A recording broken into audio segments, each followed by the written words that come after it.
Screen पे तुम्हारे सामने जो सवाल है, ये सवाल को देख के पहली दृष्टि में तुम्हें ये वेक्टर अलजेब्रा का सवाल लग सकता है, पर ये एक्चुअली वेक्टर का सवाल नहीं है। ठीक है? हम इस वीडियो में देखेंगे कि कैसे ये सवाल दिखने में तो वेक्टर का है, पर किसी दूसरे चैप्टर से कनेक्टेड है। तो वीडियो को पहले पॉज करो, खुद से एक बार इस क्वेश्चन को ट्राई करो और फिर हम इसे डिस्कस करेंगे। तो आई होप तुमने इसे खुद से एक बार अटेम्प्ट कर लिया। अब चलो इसे डिस्कस करते हैं। ठीक है? तो यहाँ पे देखो, हमें बोला गया है कि let the position vector of a point P in R3 is denoted by R। ठीक है? तो हमें पूछा गया है sum of all possible real values of lambda for which the equation this holds true for some point P not equal to origin. यानी कि हमारे पास जो ये वेक्टर इक्वेशन गिवन है, इसमें अगर हम R को जीरो वेक्टर पुट करें तो देख सकते हैं कि LHS और RHS दोनों ही जीरो आएंगे, राइट? तो उस केस में तो इक्वेशन ट्रिवियली सेटिस्फाई कर रहा है। तो हमें कुछ ऐसा लैम्डा फाइंड करना होगा ताकि इस वाले वेक्टर इक्वेशन का कुछ नॉन जीरो सॉल्यूशन आ जाए, यानी कि r not equal to zero. ठीक है? r not equal to zero vector. इस केस के लिए हमें इसे सॉल्व करना है। तो क्वेश्चन यही है, इसको कैसे सॉल्व करें? ठीक है? तो देखो, आइडिया यही है कि हमें इसे सॉल्व करना नहीं है। ठीक है?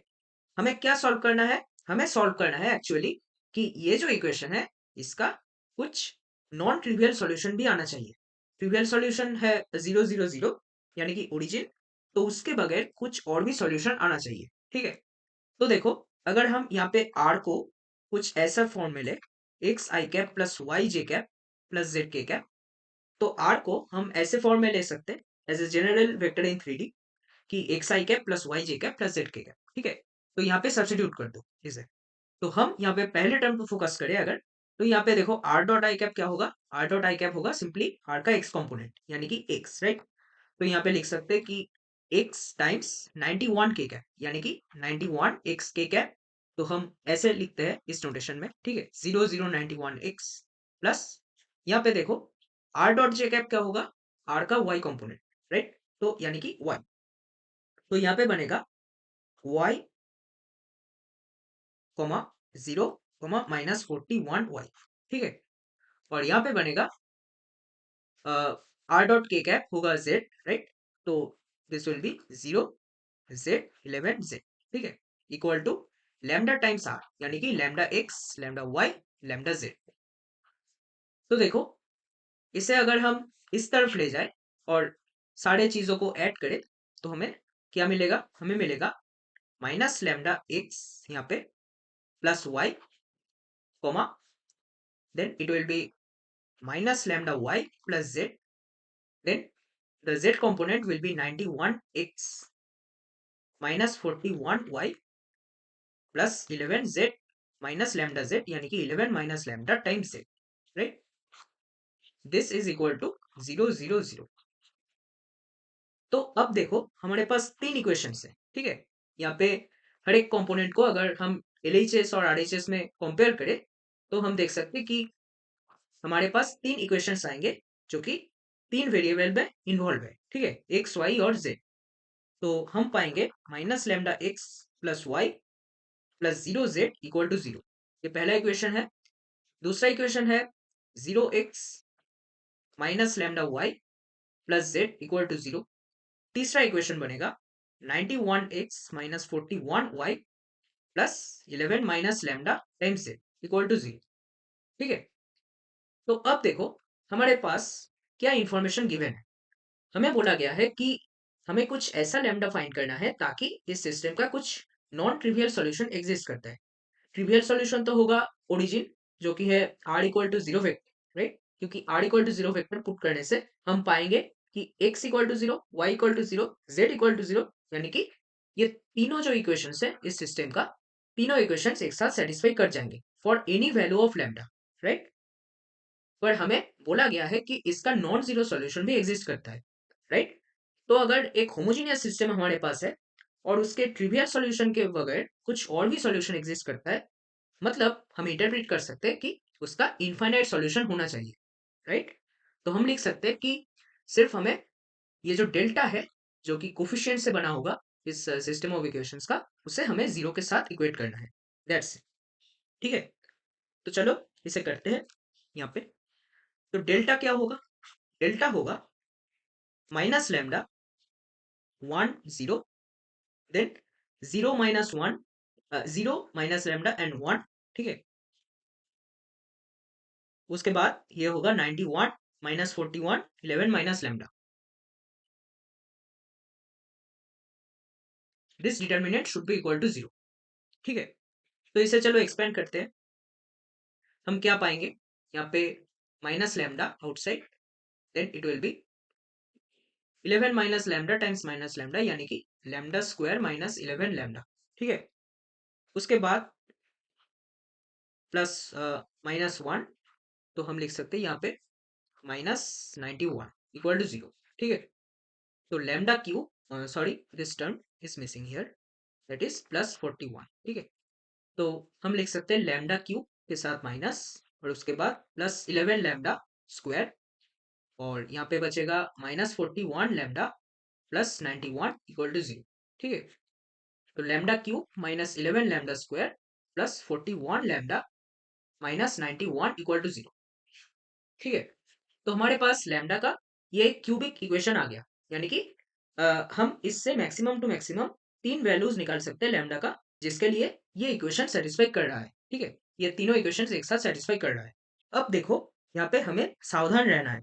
क्यों? इस इक्वेशन तक अगर हम पहुंच गए तो हमें ये टेंडेंसी रहेगा कि हम यहाँ पे देख सकते हैं कि समेशन ऑफ लैम्डा आई, जो भी लैम्डा इस इक्वेशन को सेटिस्फाई कर रहा है उसका सम ऑफ रूट्स क्या होगा, simply minus of minus 11 divided by 1, right, that is 11। तो हमारा टेंडेंसी क्या रहता है, हमारा टेंडेंसी रहता है कि यहाँ पे summation of lambda I equal to 11, यानी कि sum of all possible values of lambda for which the equation is true is 11, ठीक है। तो हम फोर्थ ऑप्शन ऐसे मार्क करके चले आएंगे और हमारा गलत हो जाएगा ये क्वेश्चन, ठीक है, सिर्फ और सिर्फ इस वर्ड की वजह से। तो ये तो सरासर गलत हो जाएगा कि 11 यहाँ पे सम नहीं होगा, तो हमें यहाँ पे सॉल्व करना पड़ेगा इसको, ठीक है। या बोल सकते हो कि हमें इस क्यूबिक का नेचर पता करना होगा। अगर ऐसा आ जाए कि इसके तीनों रियल रूट्स है, ठीक है, क्यूबिक के लिए हमारे पास कितने टाइप के कंडीशंस होते हैं। मान लो कुछ ऐसा होता है कि या तो एक रूट हो ऐसे, या फिर तीन रूट्स हो डिस्टिंक्ट, या फिर एक रूट हो, एक डबल रूट हो, ठीक है, ऐसा, या फिर तीनों ही रूट कोइंसाइड कर रहे हो, ठीक है। तो ऐसा हो सकता है हमारे केस में। तो हम क्या करेंगे, हम इस क्यूबिक के नेचर को एनालाइज करेंगे, ठीक है। तो अगर हम एफ ऑफ एक्स मान ले कुछ ऐसा है, x cube minus 11 x square plus 41 x minus 91, इसका अगर हम डेरिवेटिव निकाले तो क्या आएगा, 3 x square minus 22 x plus 41, right. तो इसका डी क्या आएगा, डी आएगा 22 स्क्वायर माइनस 4 टाइम्स 3 टाइम्स 41, ठीक है। तो यानी कि 22 स्क्वायर माइनस 12 टाइम्स 41। तो इसे अगर हम कैलकुलेट करें तो 12 48, सो 492, यहाँ पे आएगा 22 का स्क्वायर, यानी कि यहाँ पे बनेगा 44 44 484। तो इसका डी तो नेगेटिव आएगा, ठीक है। देखो हम इसे अगर सब्ट्रैक्ट करें, यहाँ पे 484 माइनस 492 दैट इज नेगेटिव, यानी कि डी लेस देन जीरो आ गया। पर ये जो क्वाड्रेटिक है इसका लीडिंग कोफिशिएंट पॉजिटिव है, राइट। तो ये क्वाड्रेटिक हमेशा पॉजिटिव होगा, ठीक है। तो अगर एफ डैश हमेशा पॉजिटिव है तो फंक्शन स्ट्रिक्टली इंक्रीजिंग है। तो ये क्यूबिक जो है यहाँ पे हद से हद एक रूट यहाँ पे होगा इसका, ठीक है। तो यहाँ पे हम बोल सकते हैं कि इसका एक ही रूट होगा जो कि रियल है, और बाकी दोनों रूट्स कॉम्प्लेक्स कॉन्जुगेट होंगे, क्योंकि इस क्यूबिक के हर एक कोफिशिएंट रियल नंबर्स है, ठीक है। तो हमें वो रियल नंबर पता करना होगा जो कि इस क्वाड्रेटिक का रूट है। तो हम कैसे पता करें, तो इसके लिए हम ऑप्शंस का हेल्प ले सकते हैं, ठीक है। अगर हमारे पास ऐसे सिचुएशन आ जाए कि हमारे पास ऑप्शन गिवन है और हमें पता है कि एक ही रूट हो सकता है उस क्यूबिक का, तो हम सिंपली चेक कर सकते हैं। तो हम सिंपली यहाँ पे क्यूबिक का वैल्यू यहाँ पे x इक्वल टू 0 पे चेक कर सकते हैं, यानी कि लैम्डा इक्वल टू 0। तो लैम्डा इक्वल टू 0 पे तो ये क्यूबिक नेगेटिव है, यानी कि ये क्यूबिक कुछ ऐसा रहा होगा, ठीक है। तो हमें ये वाला रूट पता करना है। तो देखो यहाँ पे एक ऑप्शन तो एलिमिनेट हो गया कि 3 तो नहीं हो सकता क्योंकि इसमें रूट माइनस 11 है, तो ये तो नहीं हो सकता। अब दोनों ऑप्शंस बाकी है, तो चलो एक एक करके चेक करते हैं। तो छोटे वाले को लेते हैं पहले चेक करने के लिए कि 7, ठीक है। तो 7 के लिए हम क्या करेंगे, अगर हम 7 पुट करें यहाँ पे 7 cube minus 11 times 7 square which is 49, ठीक है। तो यहाँ पे आएगा 243, ठीक है। और यहाँ पे आएगा plus 41 times 7 that is 728 minus 91। तो यहाँ पे हम लिख सकते हैं इसे, अगर हम यहाँ पे ऐसे सिंप्लीफिकेशन करें कि यहाँ पे 7 क्यूब है तो 7 स्क्वायर को कॉमन ले ले, यहाँ पे 7 माइनस 11 यानी कि -4 यहाँ पे, ठीक है। और यहाँ पे प्लस 287 माइनस 91, 49 टाइम्स 4 ये क्या आएगा 6 एंड 3, सो 4 4 16 एंड 196, तो यानी कि 287 माइनस 196 प्लस 91, तो 186 प्लस 91 यानी कि 197 प्लस 90 187, सॉरी 287, राइट। तो देखो यहाँ पे मैच हो गया, ठीक है। 287 माइनस 287, तो यहाँ पे लैम्डा इक्वल टू 7 इस क्यूबिक का एक रियल रूट आ गया, ठीक है। One and only real root इस क्यूबिक का जो होगा वो होगा लैम्डा इक्वल टू 7। तो हम बोल सकते हैं कि इसका जो आंसर आएगा इस क्वेश्चन का वो आएगा ऑप्शन नंबर 2, ठीक है। ये चेक करने की जरूरत नहीं है क्योंकि क्यूबिक इंक्रीजिंग है, तो ये तो ऑब्वियसली रूट नहीं होगा। लैम्डा इक्वल टू 12 पे ये क्यूबिक का वैल्यू पॉजिटिव आएगा, ठीक है। तो डेफिनेटली हमारा ऑप्शन 2 इस क्वेश्चन का आंसर हो जाएगा। तो देखो इस क्वेश्चन में हमें क्या सीखने को मिला, इस क्वेश्चन से हमें ये सीखने को मिला कि कैसे वेक्टर्स के सवालों में हमें ऐसे सिस्टम ऑफ इक्वेशंस के कॉन्सेप्ट, ऐसे क्यूबिक के कॉन्सेप्ट, क्यूबिक एनालिसिस, ऐसे कॉन्सेप्ट्स हमें दिया जा सकता है, ठीक है, पेपर में। तो हमें कॉन्सेप्ट्स को ऐसे कनेक्ट करना आना चाहिए। और एक चीज हम यहाँ पे नोटिस कर सकते हैं कि देखो यहाँ पे अगर हम ये वाला मैट्रिक्स पकड़ ले, ठीक है, इस इक्वेशन को थोड़ा देखो। अगर यहाँ पे हम कुछ ऐसा मैट्रिक्स पकड़ ले कि 0 1 0 0 0 1, ठीक है, और 91 माइनस 41 11, तो इस मैट्रिक्स का इसे हम अगर ए मान ले, ठीक है, तो ए का कैरेक्टरिस्टिक इक्वेशन यही है, right. Determinant A minus lambda I equal to 0। तो इस केस में लैम्डास और कुछ नहीं इस मैट्रिक्स के आइगेन वैल्यूज होंगे, ठीक है। तो अगर आइगेन वैल्यूज का कॉन्सेप्ट ऐसे क्लिक कर गया तुम्हें इस टाइप के क्वेश्चन में, तो हम उसे और भी ज्यादा फास्ट सॉल्व कर सकते हैं, राइट।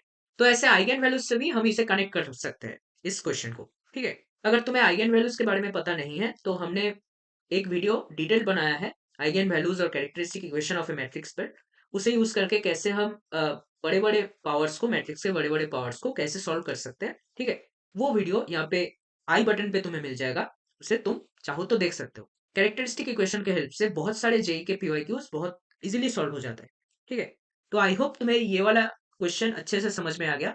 ये क्वेश्चन थोड़ा इनोवेटिव था क्योंकि इसमें हमें कुछ सेटअप ऐसा दिया था कि हमें लग रहा था वेक्टर्स का क्वेश्चन है, पर लास्ट में जाके हमें पता चला कि ये क्वेश्चन तो वेक्टर्स का ही नहीं है, सिर्फ शक्ल वेक्टर्स का था। पर ये क्वेश्चन जो है मेनली सिस्टम ऑफ इक्वेशंस पे बेस्ड है। तो इसका एक वेरिएशन मैं तुम्हें आस्क करता हूँ, ठीक है।